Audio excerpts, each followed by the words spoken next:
Hello Ananya. Hi sir. আচ্ছা অনন্যা, তুমি যে কোনো ফোনের স্ক্রিনের পাসওয়ার্ড আনলক করতে পারবে? হ্যাঁ স্যার পারবো। কিভাবে করবে? এর জন্য আমাদের গুগল ওপেন করতে হবে। এখানে আমাদের সার্চ করতে হবে ডক্টর ফোন, এরপর এন্টার প্রেস করতে হবে।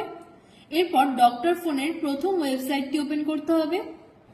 এখানে ফ্রি ডাউনলোড অপশনে ক্লিক করে আমাদের সফটওয়্যারটি ডাউনলোড করে নিতে হবে।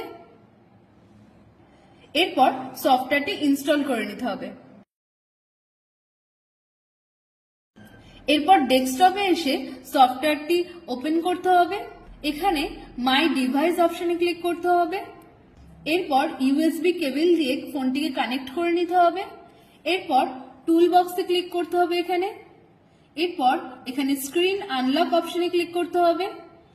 এরপর ফোনটি যদি আমাদের অ্যান্ড্রয়েড হয় তাহলে অ্যান্ড্রয়েড অপশনে ক্লিক করতে হবে, আর যদি ফোনটা অ্যাপেলের হয় তাহলে iOS অপশনে ক্লিক করতে হবে। এখানে আমরা অ্যান্ড্রয়েড অপশনে ক্লিক করলাম। এরপর এখানে নেক্সট অপশনে ক্লিক করতে হবে।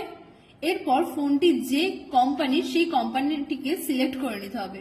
এরপর মডেল নাম্বার সিলেক্ট করতে হবে এবং যা যা স্টেপ আছে পরপর ফলো করতে হবে। তাহলে আমাদের ফোনটি আনলক হয়ে যাবে।